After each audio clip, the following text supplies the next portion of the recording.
Bom dia, queridos ouvintes da Rádio Família. Estamos aqui de volta com a nossa família jurídica, a nossa família da justiça.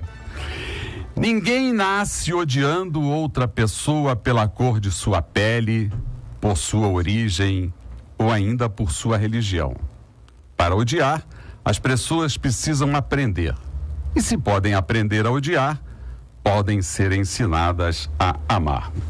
Começamos com essa frase do nosso querido Mandela, essa personalidade do mundo que nos deixou ontem, que vai deixar muita saudade, mas que nos deixou um legado de respeito aos direitos humanos, um exemplo de fraternidade, de liderança, e é homenageando este grande homem que nós começamos o nosso programa, hoje comemorando antecipadamente o Dia da Justiça, que é comemorada todo dia 8 de dezembro. E esta comemoração foi instituída pelo presidente Getúlio Vargas, que tem muito a ver com o tema do nosso programa hoje, Direito do Trabalho, através da Lei 1408, de 9 de agosto de 1951. Foi a partir de então que nós passamos a comemorar no dia 8 de dezembro o Dia da Justiça. Segundo o livro Efemérides Judiciárias, este costume começou pela primeira vez através do desembargador potiguar do Rio Grande do Norte, desembargador Virgílio Dantas, que começou a comemorar esse dia como Dia da Justiça. A moda pegou e virou lei através de lei sancionada pelo presidente Getúlio Vargas. Falando no nome de Getúlio Vargas, vamos dar início ao nosso programa de hoje, que tem como tema, meus queridos ouvintes, o direito do trabalho. Estamos hoje com ilustres convidados, o desembargador do Tribunal Regional do Trabalho, desembargador Paulo Marcelo Serrano, e a advogada do trabalho, advogada trabalhista, doutora Patrícia Serrano, com os nossos apresentadores, que eu passo a saudar e também que eles saúdem os nossos ouvintes, o doutor João Batista Damasceno, cientista político, juiz de direito, que hoje já passo a palavra para a saudação dos nossos ouvintes. Aliás, ouvintes, Damasceno, que nos prestigiam muito, nós estamos com uma audiência cada vez maior. Quarta-feira passada estive na Assembleia Legislativa, onde foi prestada uma homenagem à ex-governadora Rosinha Garotinho, e me espantou o número de pessoas já falando que estão aqui ligadinhos no nosso programa, como por exemplo, em homenagem também pelo tema que nós abordamos hoje, vamos abordar hoje, a nossa querida ouvinte Virgínia da Silveira, lá de São Conrado, que está sempre ligadinha no nosso programa. Bom dia, Damasceno. Bom dia, desembargador Ciro Darlan, bom dia, desembargador Rogério. Prazer muito grande estar aqui com o desembargador Paulo Marcelo Serrano, doutora Patrícia Serrano, bom dia, ouvintes. Efetivamente, Ciro, eu tenho me espantado com essa audiência, não só na quantidade no Rio de Janeiro, como a qualidade dos ouvintes e a extensão, né? Nós temos recebido aqui telefonemas de Guapimirim, Magé, região serrana, né? Região dos Lagos, né? Tem sido muito interessante este encontro, né, com a justiça, né? Eu acho que a justiça efetivamente precisa se comunicar com a sociedade, e eu acho que é um papel que nós temos que desempenhar e realmente a sociedade tem vindo, né, a este encontro, né? Eu acho que ele é muito salutar. Aliás, nós já estamos recebendo aqui perguntas e telefones dos nossos ouvintes através dos números 30790952, 30790938 e através também do e-mail encontro@104familiafm.com.br. Desembargador Rogério de Oliveira, nosso co-apresentador, então, para a sua saudação aos nossos ouvintes e aos nossos convidados. Bom dia, desembargador Ciro, meu colega Damasceno, meu colega também da Justiça do Trabalho, Serrano, doutora Patrícia Serrano também. Hoje eu levantei um pouco mais triste, mas esperançoso também. O Mandela, ele foi um líder, né, internacional, mas ele foi um líder na humildade. Eu acho que nós temos muito que aprender com o Mandela pela humildade. Ele nunca foi uma pessoa como digamos assim, de nariz empinado. Ele sempre deu exemplo pela humildade. Então, eu acredito que ele esteja hoje ao lado do panteão dos heróis da humildade. E nós da justiça temos que aprender com humildade, mas sem baixar a cabeça diante dos poderosos. Porque não adianta ser humilde com o mais forte e ser prepotente com o mais fraco. Então, esse tema hoje aqui elencado diz muito com isso. A Justiça do Trabalho veio para igualar esses desiguais na sociedade capitalista de hoje. Então, parabéns. O Mandela é muito interessante, fica 28 anos preso e retoma a vida política sem os ressentimentos que se costumam guardar, né? Olhando para o futuro. Ele e o bispo Desmond Tutu participam da reconstrução, né? Da construção de um país olhando para o futuro. É muito interessante o exemplo do Mandela. Desde a fundação do Congresso Nacional Africano, em razão do qual ele é preso no início da década de 60, em 62 especificamente, até a sua soltura em 1990. Ele ficou um terço da vida preso, né? E sai da prisão dizendo o seguinte: o que conta na vida não é o mero dado de estarmos vivos. A diferença que fazemos na vida dos outros é que irá determinar o significado da vida que levamos. Desembargador Paulo Marcelo Serrano, muito obrigado pela sua presença. Os nossos ouvintes estão ávidos pelas suas lições, pelas orientações que Vossa Excelência poderá nos dar. Nós queremos conhecer os principais direitos do trabalhador, a questão do trabalho com a carteira assinada, essas conquistas que o grande presidente Getúlio Vargas nos deixou com a consolidação das leis de trabalho. Bom dia, desembargador Paulo Marcelo Serrano. Bom dia aos colegas Ciro, Rogério, João Batista, doutora Patrícia. Bom dia a todos os ouvintes. É um prazer enorme estar aqui. Eu gostaria também de iniciar rendendo minha homenagem a Nelson Mandela e trazendo uma frase de Nelson Mandela. Ele dizia: se você fala a uma pessoa numa linguagem que ela entende, isso vai direto à sua cabeça. Mas se você fala para essa pessoa na sua linguagem, isso vai direto no seu coração. Portanto, desembargador Ciro, não é surpresa a audiência crescente que esse programa vem obtendo, porque demonstra que estão falando direto na linguagem do povo e não numa linguagem que vá só na cabeça, uma linguagem que vai direto ao coração. Bom dia a todos e estou à disposição. E esse é o objetivo do nosso programa. Encontro com a Justiça significa ir ao encontro do nosso jurisdicionado, do nosso ouvinte, para prestar este serviço público, para prestar contas com funcionários públicos qualificados que nós somos e para também dialogar com os nossos ouvintes com a linguagem do coração, com a linguagem da abertura, com a linguagem da transparência. Bom dia, doutora Patrícia Serrano. Uma alegria estar aqui com a senhora e, além de saudar os nossos ouvintes, eu já começo com uma pergunta que vem ali de Madureira, da Carolina Ferraz. O que fazer se o empregado demitido, comparecendo ao sindicato ou ao Ministério do Trabalho para homologação da rescisão trabalhista, se negar a receber as verbas devidas? Bom dia, doutora Patrícia. Bom dia a todos, bom dia aos colegas aqui presentes. Eu quero iniciar também me solidarizando com todos pela perda do Nelson Mandela, que realmente vai fazer muita falta, mas inegavelmente deixou um legado que vai estar aí para o resto de todas as nossas vidas, com todas as lições que ele nos ensinou, inclusive com a humildade, com pregando a paz e a harmonia entre as nações.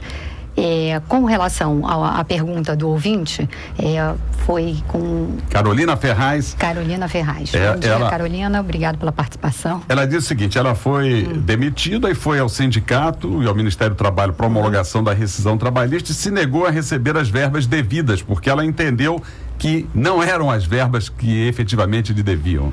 De fato, isso por vezes acontece. Quando o empregado não concorda com aquelas verbas que lhe são apresentadas, ele tem a opção de, no verso mesmo do termo de rescisão do contrato de trabalho, que chamamos comumente de TRCT, ele pode apor uma ressalva, em que ele pode colocar simplesmente, com palavras simples: não concordo com os valores que me são apresentados neste momento. Então, ele pode receber aqueles valores com essa ressalva e portando essa ressalva, com assistência do sindicato ou de um advogado particular que ele queira eleger, ele pode entrar ajuizar uma reclamação trabalhista perante a Justiça do Trabalho para buscar a declaração e, sendo procedente, o reconhecimento dessas diferenças das verbas que ele entende devidas. Desembargador Paulo Serrano, carteira de trabalho, jornada de trabalho, hora extra, 13º salário, férias remuneradas, fundo de garantia de tempo de serviço, são conquistas que o legislador brasileiro reconheceu para o nosso trabalhador. Quais são as questões assim mais recorrentes do Ministério do Trabalho? Que tipo de infrações aos direitos do trabalhador o senhor tem, como desembargador, tem testemunhado no Tribunal Regional do Trabalho? Ciro, como nós, acho que a maioria de nós tem conhecimento, a CLT está coincidentemente completando 70 anos. Você mencionou Getúlio Vargas, a CLT de 1943 e está completando 70 anos, inclusive entrando em vigor exatamente em dezembro. Ela foi assinada em agosto, numa solenidade, salvo engano meu, em São Januário, presidida pelo Quando então de primeira, né? Quando então era de primeira, né? O Ciro não perde a oportunidade para lembrar que ele falou. Eu estava esperando aqui a resposta. Eu vou até me permitir, desembargador Ciro, essa semana eu estava dando uma palestra na UERJ, acho que essa foi na UFRJ, na verdade, e quando surgiu uma questão a respeito da possibilidade, é só uma pequena observação e eu volto já para o nosso tema, quando surgiu uma pergunta sobre se hoje é possível despedir ou não é possível despedir imotivadamente, sem ter um motivo. Eu até brinquei e disse que as duas respostas seriam possíveis, tanto sim como não, porque na verdade a Constituição, no artigo 7º, inciso 1º, diz que não é possível, constitucionalmente hoje, não é possível despedir imotivadamente, mas nos termos de lei complementar, inexistente. Portanto, não existindo a lei, na prática, evidentemente, é possível se despedir uma pessoa. E aí me perguntavam se era possível despedir, então, alguém por torcer para determinado time. Eu falei, não, o abuso de direito não é possível. Não é possível despedir alguém. Você pode despedir motivadamente, mas não pode despedir alguém por causa do seu credo religioso, não pode despedir uma pessoa porque é loura, porque é ruiva, porque é morena. E dei o exemplo, não pode despedir alguém porque é vascaíno. E foi um certo rumor na plateia, porque alguns achavam que isso era razoável. E não pode despedir ninguém. Mas voltando para o tema... Só no Campeonato Brasileiro, aí pode despedir. Mas voltando para o tema, nós temos hoje, quer dizer, a grande novidade deste ano são os trabalhadores domésticos, a conquista das trabalhadoras, eu vou falar até trabalhadoras domésticas, porque recentemente eu estava observando no PNAD, salvo engano, mais de 96% dos trabalhadores do âmbito doméstico são mulheres. E interessante que entre as mulheres, no último PNAD, 25% apenas tem a carteira de trabalho registrada, 75% delas não tem. Quando vai para os homens, 40% deles tem a carteira registrada, cerca de 60% não tem a carteira registrada. De uma maneira geral, os trabalhadores domésticos também refletem isso, o registro do contrato de trabalho na carteira continua sendo talvez a principal demanda na área trabalhista.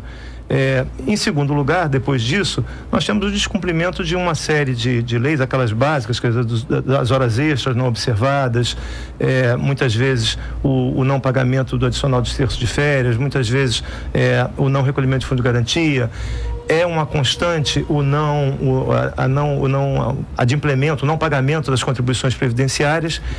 E eu tive a oportunidade de fazer um trabalho, inclusive, de pesquisa fora da justiça, e algumas empregadoras e empregadores dizem, por exemplo, não, eu não recolho a contribuição previdenciária porque esse dinheiro é um dinheiro que eu acho que vai ser mal utilizado, a autarquia previdenciária, o INSS, eventualmente não vai utilizar bem, ou de maneira geral, uma sensação generalizada de desvio, não estou dizendo que haja no INSS, mas o público dizendo tem essa visão, e portanto eu acho que eu prefiro pagar diretamente. Na verdade, este empregador se esquece, e a gente vê muito, viu, desembargador Ciro, na justiça, casos de pessoas que estavam sem carteira assinada e tiveram um determinado acidente e aí depois não consegue obter a sua aposentadoria, não consegue obter outros benefícios previdenciários, e quem é que vai ter que pagar? Quando acidente de trabalho, né?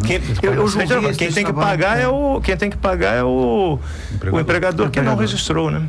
Eu estive em Nova Iguaçu por 15 anos, a 7ª Vara Civil, no início de 98 até o final do ano passado, e a minha competência, originariamente, os primeiros anos, era exclusivamente acidentária e falimentar. Então, julguei muito acidente de trabalho. E essa era uma questão com a qual nós nos deparávamos.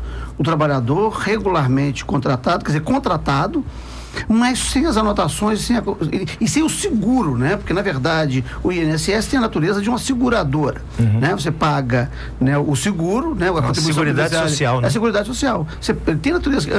Até a década de 70, esse seguro era feito em seguradoras privadas, né? Depois é que passou... E a PETEC, Não, antes, agora, depois dessa fase dos institutos, era Atlântica Boa Vista, o recolhimento se fazia para seguradoras privadas. Depois é que o Estado chamou, né, mandou que recolhesse para essa seguradora, que é autárquica, que é o INSS. Então tem uma natureza de seguro mesmo, né, do trabalho. Então às vezes o trabalhador tinha um acidente, às vezes que o incapacitava para o trabalho, e nós tínhamos um problema ali, né? Eu acabava decidindo, nos casos mais acentuados de negligência, né, do próprio INSS em promover essa fiscalização, né, por exemplo, não vou falar num âmbito doméstico, mas numa construção civil, né? Não está construindo um prédio, todo mundo ali sem registro. O INSS tinha, né, que fazer a fiscalização. Aí eu condenava. Disse, olha, né, você não exercitou, né, a fiscalização, portanto você é responsável pela seguridade, exatamente. Então eu acabava condenando o INSS. Mas num caso de âmbito doméstico, né, do trabalhador doméstico, seja o jardineiro, a empregada doméstica, né, seja a econômica, né? Fica difícil, o caseiro, fica difícil para o INSS fazer isso, e evidentemente o empregador é que tem que ser responsabilizado, né? Indenizar, né, o empregado num caso de um acidente. Muito interessante que vocês estejam se dirigindo à questão dos direitos dos empregados domésticos, porque essa é a nossa grande audiência. Muitos estão hoje nos ouvindo, ávidos para saber como devem proceder quando seus direitos são violados. Doutora Patrícia, uma questão muito interessante que as pessoas perguntam muito é sobre a questão das férias remuneradas. Como deve ser essas férias remuneradas? Se ela vai gozar as férias, tem que se remunerar na íntegra, ou é uma parcela da remuneração? No caso dela não gozar as férias, o patrão tem que remunerá-la em dobro? Poderia explicar um pouquinho como a legislação trata dessa questão das férias remuneradas, doutora Patrícia? Certo. As férias estão asseguradas na Constituição das leis trabalhistas, né? A CLT, para todos os empregadores. E agora também foi estendido aos empregados domésticos, antes que tenha uma lei específica para os empregados domésticos, mas como houve uma inovação legislativa em que os empregados domésticos foram estendidos a eles todos os direitos dos trabalhadores em geral, agora unificadamente todos os trabalhadores têm direito a 30 dias de férias remuneradas, acrescidas de 1/3. Então, essas férias como se dão? Completado 12 meses de trabalho, o trabalhador tem um período aquisitivo, ou seja, ele tem direito a 1 mês de férias em que ele deve receber o salário integral acrescido de 1/3, é o que diz a Constituição Federal. Esse pagamento deve ser feito antecipadamente na hora de gozar as férias. O empregador é que tem o direito de definir qual o momento a ser dado as férias. Por exemplo, o trabalhador trabalhou 12 meses, depois desses 12 meses, o empregador tem 12 meses consecutivos para, nesses 12 meses, a critério dele, empregador, fixar qual o mês que o empregado vai gozar as férias. E no mês que o empregador definir, o empregado goza 30 dias e recebe o salário integral acrescido de 1/3. Doutora Patrícia, emendando um pouco nessa questão econômica, o que é o abono salarial? As pessoas que contribuem para o Programa de Integração Social, ao PASEP, que direito eles têm, desembargador Paulo Marcelo?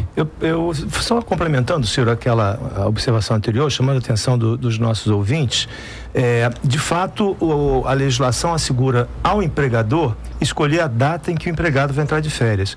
Agora, não é porque a legislação faz isso que não deva ser observado pelos empregadores, tanto quanto possível, um consenso com relação a essas férias, quer dizer, principalmente na relação de emprego doméstico, que se dá no âmbito do seu domicílio, da sua casa.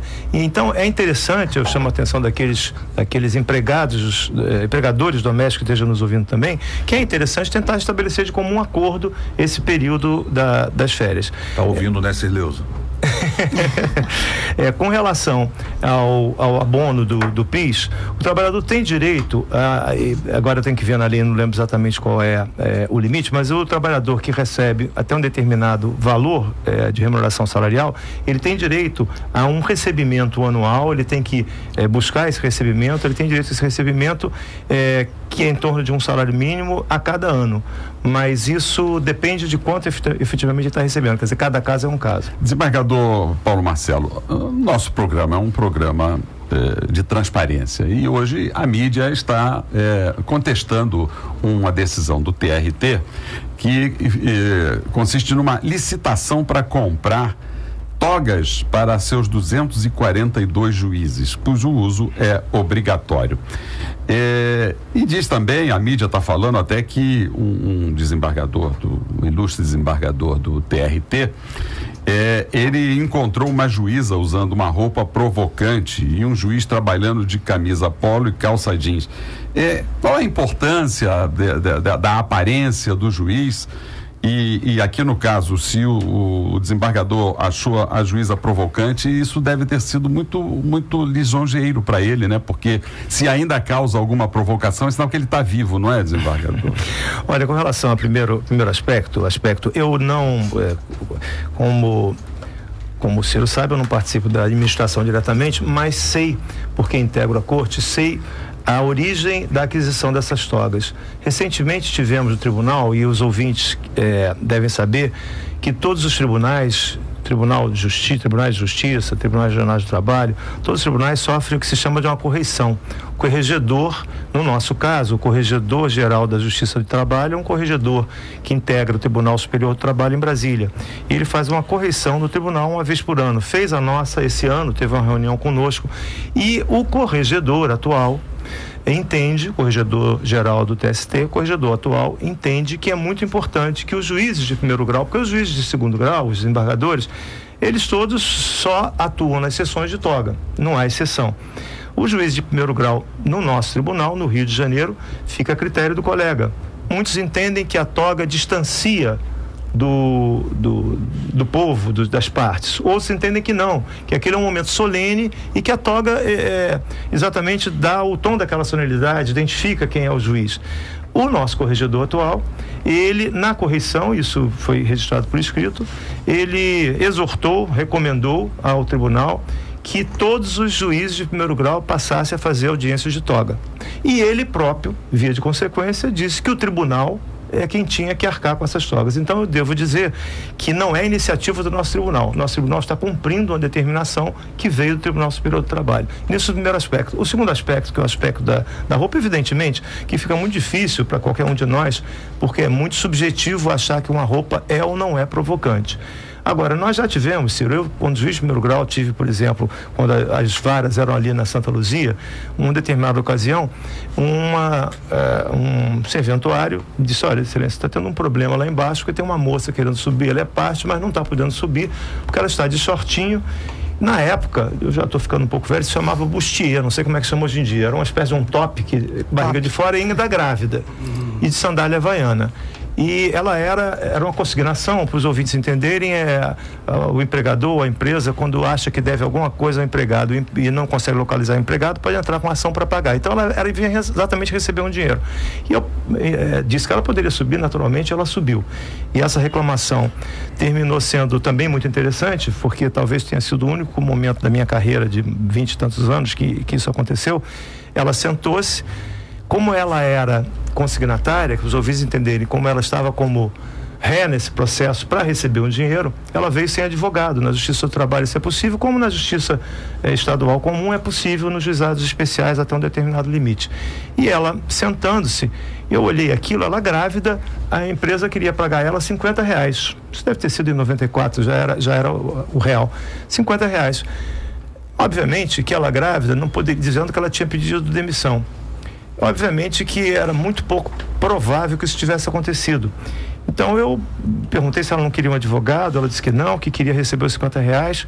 Perguntei então se algum advogado da plateia poderia se oferecer para eu nomear como dativo. Um se ofereceu, eu suspendi para ela conversar um pouquinho. Quando ela voltou, ela disse: não quero receber R$50, não, quero prosseguir com a ação e tudo. Então marquei para logo na semana seguinte, com a outra audiência. Daqui a pouco vem a diretora: Excelência, a moça está querendo falar com o senhor. Ela veio dizer que quando é que ela ia receber os R$50 dela, porque ela tinha pegado de manhã emprestado dinheiro para ir para a audiência para receber os R$50. Ela estava com um filhinho e ainda tinha outra em casa. Aí eu, até naquela circunstância ali, de forma, enfim, mais discreta possível, terminei eu próprio dando um dinheiro suficiente para cobrir esses gastos. E aí ela saiu, voltou novamente, meio envergonhada, agradecendo, e eu disse a ela que ela não tinha direito de ficar envergonhada, que todos nós ali deveríamos ficar envergonhados, todos nós, toda a sociedade brasileira, que coisas daquela natureza ainda acontecessem e acontecem ainda hoje em dia. E ficou esse pequeno registro. Mas tudo começou com a história da roupa. Fosse eu mais rígido, ela não teria subido. Eu sei bem a origem né, a origem de classe, o pensamento ideológico do corregedor do Tribunal Superior do Trabalho, né? Um homem que vem de uma direita católica, né? Tangencia TFP, ou pelo menos é da Opus Dei, né? Que é um grupo religioso bem conservador. A Opus Dei tem inclusive o hábito de causar algum martírio no corpo, né? Aperta alguma coisa, né? que fira a perna durante alguns minutos durante o dia, para lembrar o sofrimento, para a vida não ser só alegria. Então tem uma concepção muito conservadora, né? No trato, né? com o próprio corpo. E quando fala de instituição, então fica muito mais grave. Em Nova Iguaçu deparei com isso, né? O sujeito, acidente de trabalho, o sujeito é um mecânico, machucou a mão, ele vinha para a audiência de bermuda. E muitas das vezes eu tive que me deslocar, olha, né, está autorizado a subir, aí alguém tem que ir lá avisar ou trazer a pessoa até a sala de audiência, porque num calor desse de 40 graus, com sensação térmica na Baixada Fluminense de 45, 46 graus, né? O sujeito botar uma bermuda, né, é uma roupa quase que solene. E aí quer se impedir esse tipo de roupa, né? As mulheres usam também, muito, muito comum, né? Bermudões, as senhoras, os bermudões. Então eu acho que tem um problema na justiça, né? Tem essa exigência da indumentária. Eu acho que ela é um pouco excessiva. Eu acho que a justiça pode se legitimar, ela pode prestar essa função, né? A sua função adequadamente pelo próprio desempenho do seu papel. Eu uso terno, né? Estou aqui de terno, mas eu não preciso do terno para ser reconhecido na legitimidade da minha atuação. Né? Ninguém. Eu faço com terno, sem terno. Fiz muita inspeção pessoal nesses 18 anos que eu rodei pela Baixada. Eu fazia inspeção pessoal, né? Possessórias. Ia, né, de calça jeans, de bota, né? Tem alguns lugares que tem que andar de bota mesmo, com a quantidade de lama que tem, né? Nessas. Olha aqui, hoje está. Eu acho que não atrapalhava o exercício da jurisdição. Hoje está na internet um aviso de um colega nosso, magistrado, aqui nas várias regionais, dizendo que está, aviso, estou autorizando, considerando que estou há 5 anos pedindo ar-condicionado na sala de audiência e até hoje não consegui, a dispensa de gravata e paletó dos advogados. Isso numa vara regional nossa aqui. Quer dizer, essa questão da roupa é uma questão que é contra o nosso ambiente de trabalho, a nossa cultura mesmo. Nós estamos trocos. Mas é contra a saúde. E eu quando juiz da infância e da juventude, tinha uma portaria lá do meu antecessor que proibia crianças de rua de entrar sem chinelo, sem sapato, sem camisa. E eu falei assim, olha, se tiver nu, vem que eu tenho roupa para ele. Porque a justiça tem que estar aberta para o seu jurisdicionado. Se eu sou juiz da infância e da juventude, se as crianças estão na rua por falta de políticas públicas, por falta de cuidado, abandonada pelo poder público, eu vou fechar as portas da justiça para ela? É um absurdo. Nós, só para lembrar que há um pouco tempo atrás, nós tivemos uma diretora do Fórum Nosso Central, que ficava na porta do fórum medindo o tamanho das saias das meninas. Ciro, ela eu já levou de celebrei. casa várias roupas. Por causa disso que a gente tem que lembrar alguns corregedores que o papel deles de correcional não é papel de delegado do DOPS, né? E infelizmente nós estamos aí com alguns corregedores perseguindo juízes pelas suas ideologias, pelo seu partido político, até pelo seu time de futebol, né? De forma que... Até nos estados. Até nos estados, né? Sem falar dos quadros que estão sendo censurados por aí. E as perguntas estão chegando através do telefone 30790952, 30790938. Carlos Madureira, que não é de Madureira, é de Nilópolis. Doutora Patrícia está perguntando, a greve dos professores, como ela foi tratada pela Justiça do Trabalho? É um direito do trabalhador, o direito à greve, direito de protesto dessa natureza? É ilegal, não é legal? Como é que a senhora orienta nossos ouvintes aqui, doutora Patrícia? Bom dia, Carlos. Obrigada pela pergunta. Com relação à greve, a greve já é reconhecida, é um direito dos trabalhadores. E, efetivamente, assim como todos os trabalhadores, os professores têm o direito ao exercício da greve, que é reconhecido por lei, já reconhecido, inclusive, já questionado até o Supremo Tribunal Federal. Então, agora, como ela foi tratada, efetivamente, aí é uma questão mais delicada, é uma crítica. Eu acho que efetivamente houve ali uma falta de negociação. Eu acho que houve pouca sensibilidade do governo em sentar para negociar efetivamente com os professores, chegando que é uma classe que vem realmente sofrendo perdas enormes. Eu acho, até aí é uma visão muito pessoal minha, eu acho que a grande revolução que está faltando no Brasil é a educação. Exatamente. Porque um povo educado é um povo que sabe buscar os seus direitos, sabe exercer os direitos de forma devida, e eu acho que a gente evitaria uma série de questões. Então eu acho que, assim como no Japão, que os professores são nivelados aos ministros de Estado, eu acho que falta uma política mais eficaz de prestigiar essa classe que é tão importante, que está formando os novos profissionais, está formando as novas gerações que vão vir a conduzir o Brasil. Então eu acho que a greve é um exercício legítimo, foi bem exercido, e acho que houve aí pouca sensibilidade nas negociações. Educação é a arma mais poderosa que podemos usar para mudar o mundo. Mais uma lição do nosso querido Mandela. Doutora Patrícia, a senhora falou aí, faltou negociação. Nós tivemos uma novidade em matéria de negociação, que foi a intervenção do ministro Fux, ministro do Supremo Tribunal Federal, que chamou as favas e chamou ao diálogo o governador do estado e o prefeito do município do Rio de Janeiro para sentarem à mesa e negociar com os professores. O que a senhora achou dessa inovação? Isso está previsto em lei? Essa inovação é bem-vinda? A atitude do ministro Fux, como é que a senhora, como advogada trabalhista, analisa essa inovação do Supremo Tribunal Federal? Eu acho que é aquela história, quando há falta de sensibilidade do governo para sentar e negociar, eu acho que a justiça, é muito engraçado que se fala tanto da justiça, que a justiça é pouco célere, que a justiça tem uma série de defeitos, mas a imensa maioria, principalmente da classe trabalhadora, sabe que na hora que as coisas ficam difíceis, é com a justiça que ela conta.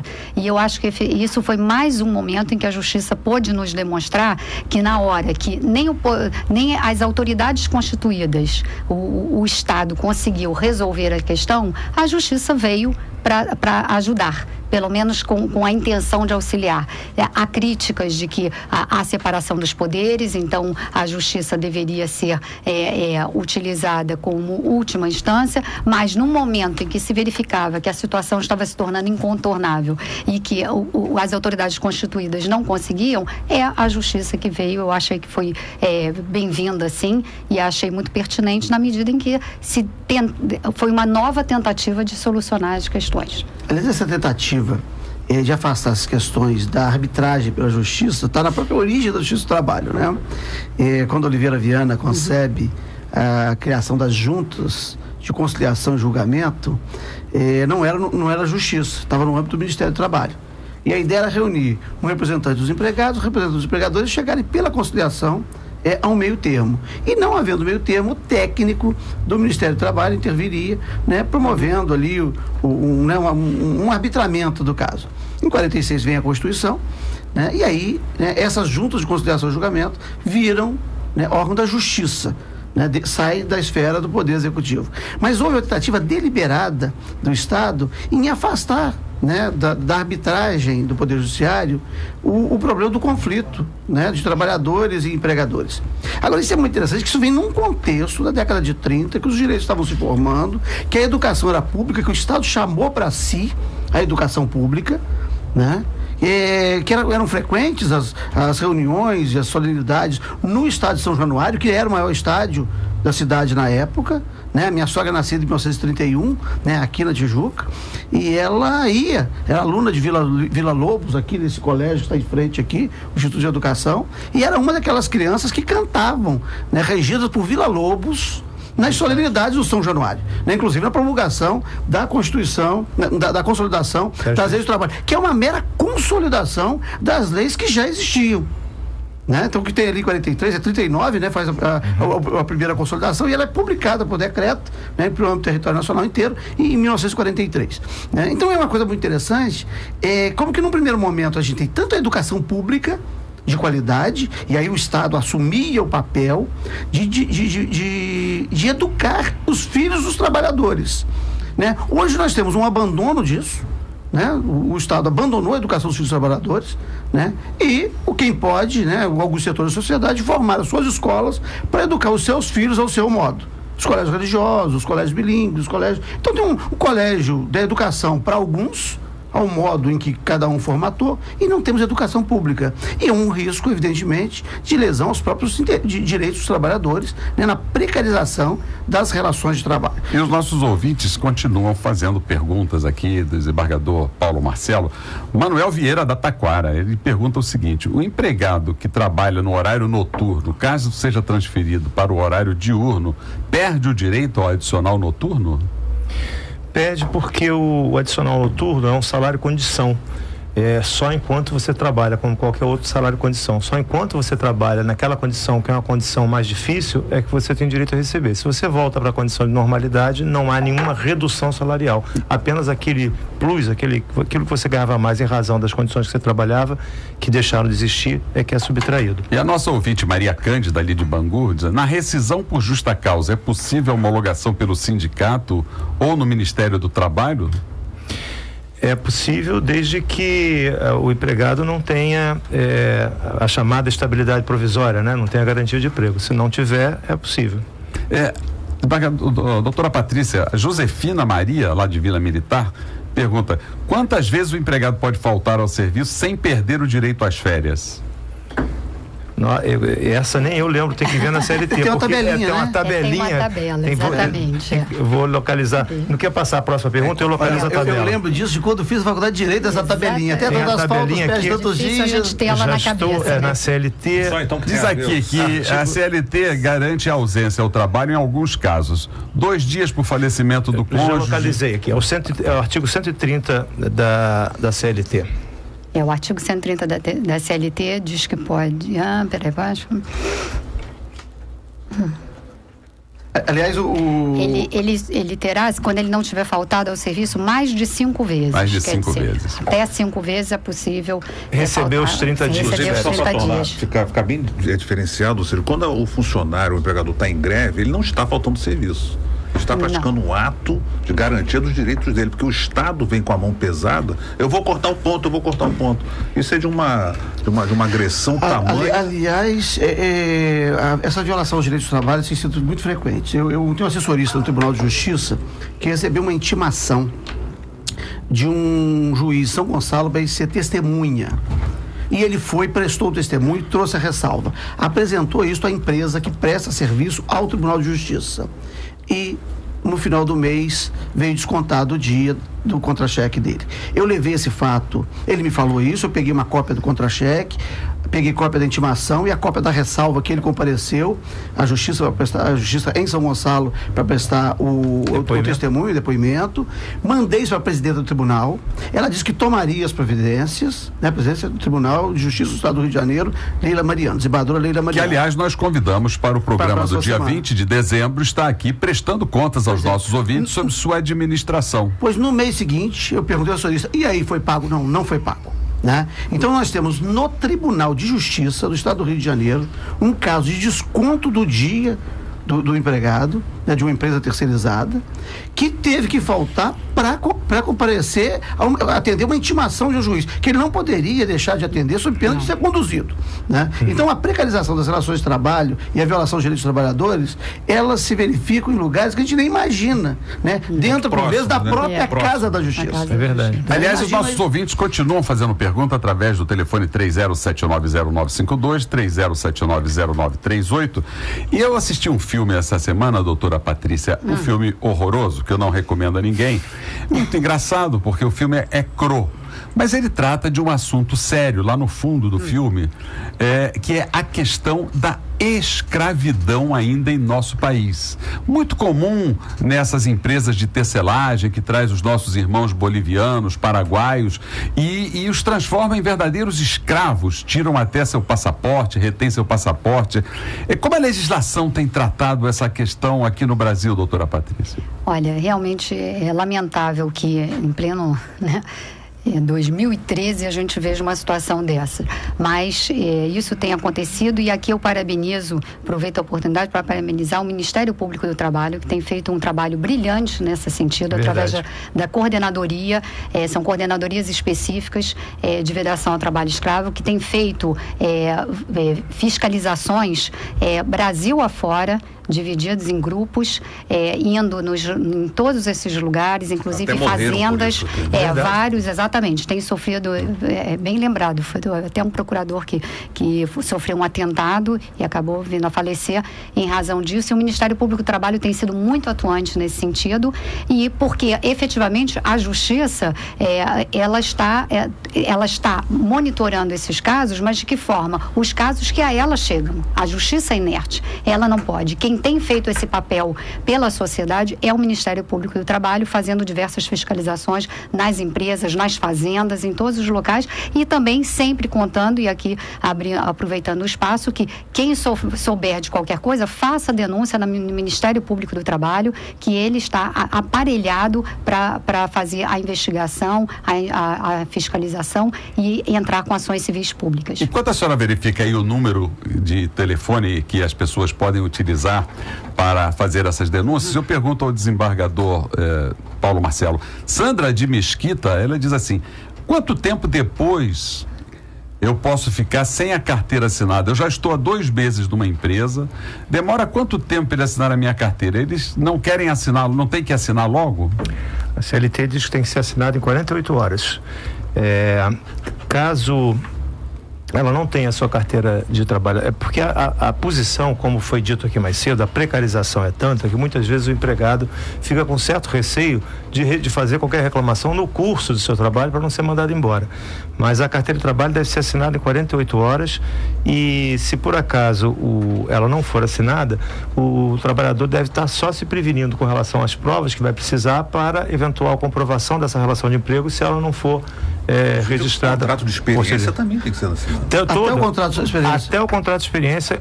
Entrou na empresa, tem que, ou na empresa ou na residência, se for empregado doméstico, tem que assinar e tem 48 horas para assinar. É bem verdade, viu, desembargador Ciro? Nós precisamos fazer até um alerta aqui aos nossos ouvintes. Primeiro, todo trabalhador tem que ter o cuidado de estar inscrito no INSS, de ter o seu número. Eu vou até, a doutora Patrícia estava contando aqui antes de começar o programa, acho que de um caso dela, em que ao longo de todo o contrato de trabalho, a empregadora, que não era pessoa jurídica, era pessoa física, quis fazer o pagamento e a empregada não apresentou o número do INSS que possibilitasse o pagamento. Isso não justifica. Não justifica. É muito comum também chegar, eu quis assinar a carteira, mas ela não quis, porque ela não quis sujar, entre aspas, a carteira dela com a função tal. Então não me trouxe a carteira. Isso não exime o empregador do dever de assinatura, nem posteriormente qualquer penalidade decorrente disso. Mas eu sei que há um caso, doutora Patrícia, como é que terminou essa situação? Essa situação é uma situação muito complexa, porque efetivamente a legislação determina que o empregador tem 48 horas para assinar a carteira de trabalho. E a partir do momento da assinatura da carteira de trabalho, também fazer os recolhimentos pertinentes ao INSS. Mas para isso, também o empregado tem que cumprir a parte dele, ou seja, ele tem que apresentar a carteira de trabalho, porque o empregador não tem como tirar a carteira de trabalho pelo empregado, e o empregado tem que também fazer a sua inscrição junto ao INSS e apresentar um número de inscrição, o NIT, para que o empregador possa fazer essas contribuições. E nesse caso, o que é, no caso específico que os embargadores que eu estava comentando aqui antes do programa, é exatamente o que aconteceu. Esse caso chegou à justiça e a minha cliente foi condenada ao recolhimento e acabou sendo o processo arquivado sem ser feito o recolhimento, porque a empregada, em momento algum, nem quando chamada pela justiça, apresentou a inscrição feita no INSS. Doutora Patrícia, podia dar o telefone aí para as pessoas que quiserem fazer denúncias ao Ministério Público do Trabalho? O Ministério Público do Trabalho, através da Procuradoria Regional do Trabalho, faculta o seguinte telefone para denúncias. É o 0800 0221 331. Vou repetir. 0800 0221 331. E os ouvintes podem assistir o nosso programa e pegar esses dados através do site www.redejuridicatv.com.br. Eu vou pedir aí aos nossos debatedores, pela grandeza e pelo conhecimento, que respondam a diversas perguntas, porque os nossos ouvintes estão aqui nos massacrando, graças a Deus, um bloco de perguntas e comentamos. A Sara de Nova Iguaçu, olha aqui, ela está querendo dizer o seguinte: trabalhei há 16 anos atrás, fui demitida e não recebi nada, porque era menor de idade. Hoje ganhei a causa, mas a minha indenização, metade e dinheiro, e outra me foi proposto um carro. Com a outra metade da indenização, eu devo aceitar ou não? Isso aqui eu vou responder, porque isso é uma decisão sua, Sara. Só você pode aceitar ou não, desde que o pagamento da sua indenização seja total e o valor do carro corresponda. O carro implica em despesas depois.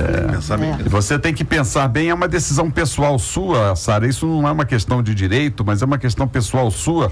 E a Marcela de Boa Vista, ela está perguntando o seguinte: tenho 2 meses de trabalho, queria saber, eu trabalho feriados, domingos e não recebo nenhuma indenização, eu tenho direito ou não por essa indenização? A Marcela de Boa Vista. E também a Sara de Nova Iguaçu diz assim, essa já foi, a né? Dona Sara já foi. Essa é do carro. Se for um carro bem velho, ele pode ser antigo. Eu vou fazer um comentário rápido aqui sobre a questão da Sara. Não sei se a doutora Patrícia vai querer fazer depois sobre a segunda questão, da Marcela. A Sara, eu tive também, quando juiz de primeiro grau, um caso interessante, viu, Sara? De uma pessoa, porque você pode ter uma dificuldade também com relação ao juiz. O juiz eventualmente não queria homologar. Houve um caso já também há muito tempo atrás, eu era juiz em Angra dos Reis e tinha uma execução para o ouvinte ficar bem claro, é quando já houve a sentença, já não cabe mais nenhum recurso, já se decidiu que tinha direito a receber, acho que era em torno de 30 mil ou 40 mil que o trabalhador lá tinha direito a receber. Só que a empresa ainda não tinha adimplido, não tinha pago, não se encontrava bem e tudo, até que apareceram um certo dia, todos, viu, desembargador, querendo fazer um acordo para pagar 8 mil reais. E aí eu disse que não homologava, que 8 mil reais para um valor de 40 mil era 20%, era irrisório, e disse ao rapaz que estava lá, que era o trabalhador: olha, eu lamento, mas esse valor eu não vou, eu sei que o senhor deve estar precisando e tudo e tal. E o rapaz começou a chorar, pediu para falar e disse: olha, doutor, o problema é o seguinte, eu tenho uma filha que está fazendo 15 anos, eu quero esse dinheiro para fazer a festa de aniversário dela semana que vem. Não me interessa esses 40 mil daqui a 3 ou 4 anos. O que eu quero é a festa de 15 anos da minha filha. Isso para mim é mais importante. Então, muitas vezes, Sara, você tem que entender qual é a circunstância pessoal sua e, se for uma ação judicial, como você está dizendo, explicar ao juiz, para que o juiz possa avaliar, porque às vezes o juiz pode nem querer homologar. A Conceição de Duque de Caxias, doutora Patrícia, está dizendo o seguinte: eu trabalhei 1 ano e 6 meses, a patroa nunca pagou o meu INSS. Ela falava que estava pagando, agora fui demitida e descobri que ela nunca pagou. O que eu faço? Ô Ciro, é um verdadeiro encontro com a justiça, né? É, encontro com a justiça. Encontro, exatamente. O que acontece, todos os direitos que não são pagos, que são devidos, estão assegurados por lei, Conceição, você tem o direito de procurar o sindicato da sua categoria, que pode prestar assistência jurídica, ou um advogado particular, e ajuizar uma reclamação trabalhista buscando na justiça o reconhecimento desses direitos. A sua empregadora vai ser chamada a comprovar, ela não comprovando, ela vai ser condenada a pagar todos os direitos que lhe são devidos. A Selma de Rio Comprido está perguntando aqui, minha carteira está assinada.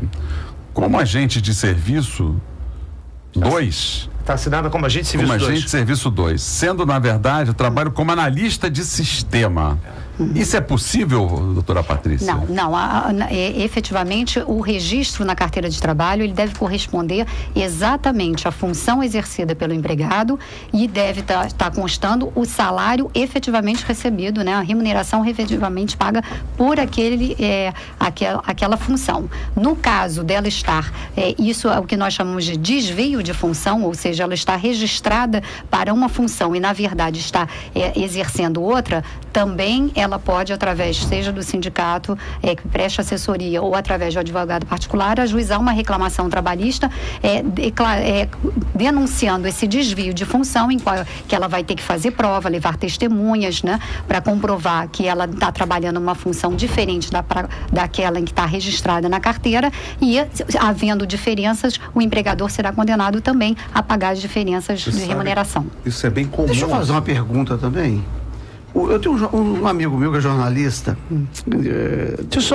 Desculpa interromper um minutinho, só para não perder o gancho. Eu faço a minha pergunta depois. O ouvinte, só para o ouvinte saber, a doutora Patrícia, acho que nós já mencionamos aqui a assistência judiciária do sindicato, só para o ouvinte saber que na área trabalhista, muitas vezes ele vai procurar na Defensoria Pública, né? Na área trabalhista não é a Defensoria Pública, na área trabalhista a Constituição diz que cada sindicato, se você é, por exemplo, empregado da Construção Civil, o Sindicato dos Empregados da Construção Civil do Rio de Janeiro tem a obrigação de lhe prestar assistência judiciária gratuita, só para o ouvinte saber, e você não precisa necessariamente ser sindicalizado, é qualquer membro da categoria. Desculpe. Mas a pergunta é a seguinte, eu tenho um amigo que é jornalista, outro dia ele veio falar comigo, olha, eu trabalho 3 anos na maior empresa de comunicação do Rio de Janeiro. Só que essa empresa se desdobra em dezenas ou centenas de outras pequenas empresas, né, constituídas pelos próprios sócios. A cada 3 meses, eles assinam a minha carteira contrato de experiência. Quando nesses 3 meses, se eu não sou aprovado a experiência, eles contratam por uma segunda empresa, né? Eu já trabalho lá há 3 anos, e já estou com 12 contratos de experiência, está fazendo a mesma função no mesmo lugar, trabalhando com os mesmos colegas, né? E falou assim, aparentemente eu sou um péssimo empregado, porque a cada eu não passo em um, né? Contrato de experiência.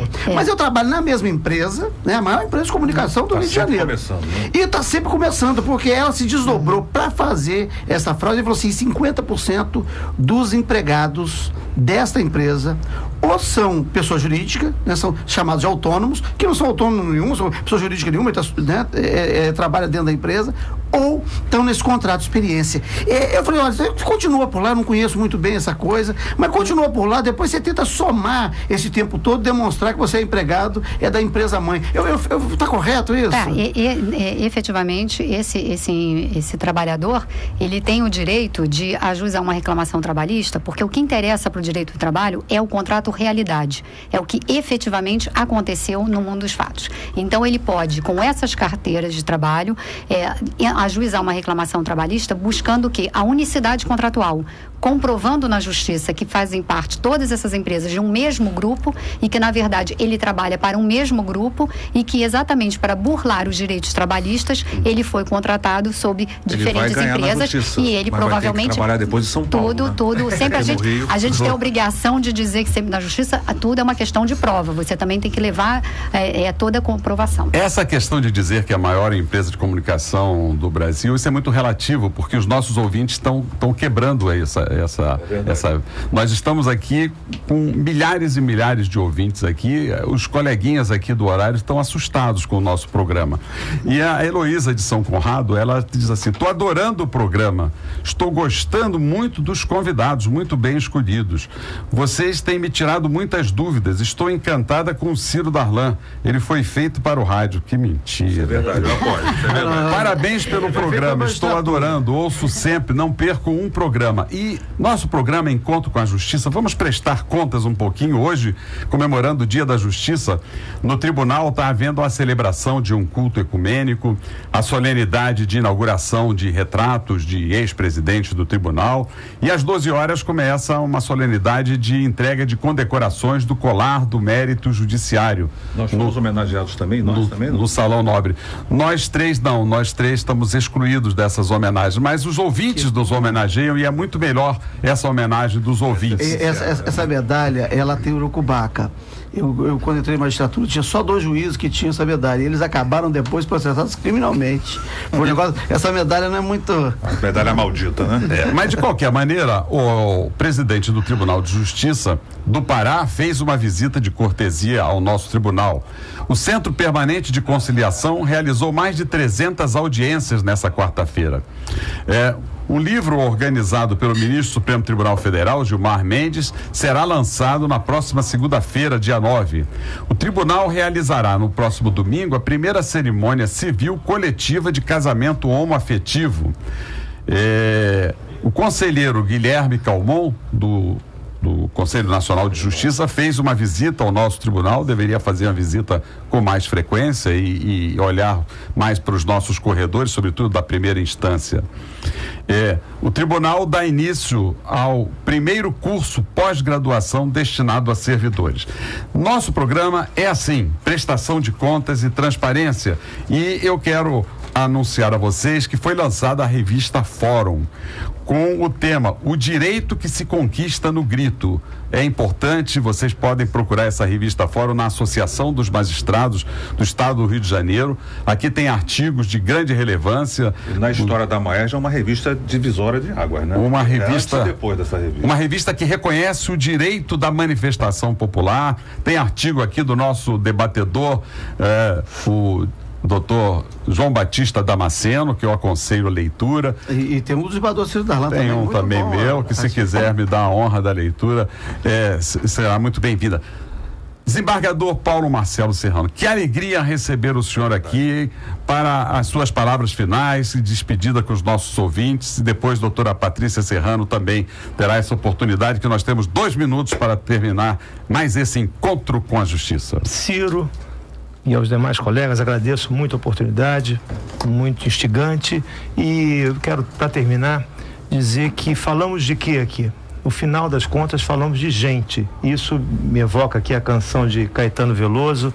O que as pessoas querem? O que as pessoas que estão nos ouvindo estão querendo? Elas estão querendo uma vida mais digna, estão querendo deixar essas condições de direitos inobservados, e como diz Caetano, gente é para brilhar, não é para morrer de fome. E o doutor Paulo Marcelo também é amarildo, todos somos amarildos, e ele também participou da campanha e esteve presente em todos os eventos. Doutora Patrícia Serrano, para as suas despedidas. Bom, agradeço muito o convite, a oportunidade, agradeço aos colegas e parabenizo esse programa que está trazendo, está levando a justiça mais perto dos cidadãos, e num momento em que estamos comemorando mais um dia da justiça, fico muito feliz em saber também que, mais uma vez, até a audiência do programa está mostrando o que eu tenho visto na prática, que embora se façam tantas críticas à justiça, na última hora é a justiça que é a porta, que o trabalhador sabe que pode bater a porta da justiça, que ele será atendido e os seus direitos reivindicados serão plenamente assegurados. Muito obrigado pela sua presença, pelo seu conhecimento, pela sua cultura, pela sua doçura e por ter iluminado os nossos ouvintes com o seu conhecimento. Desembargador Rogério de Oliveira, para sua despedida. Agradeço a colaboração de todos aqui. O programa avança cada vez mais. É isso que a justiça tem que fazer: sair dos pedestais e ir de encontro ao povo. Doutor Damasceno. Foi um prazer muito grande ter estado aqui hoje, com o desembargador Paulo, com a doutora Patrícia, com você, desembargador Ciro Darlan, com você, desembargador Rogério, com nossos ouvintes. E sexta-feira que vem nós estaremos de volta aqui. Estaremos de volta com o tema Direitos Humanos. Com a presidenta do Tribunal de Justiça. Direitos Humanos. A presidenta será dia 20. Dia 20. Esperamos que ela atenda ao nosso convite. Bom dia, ouvintes da Rádio Família FM.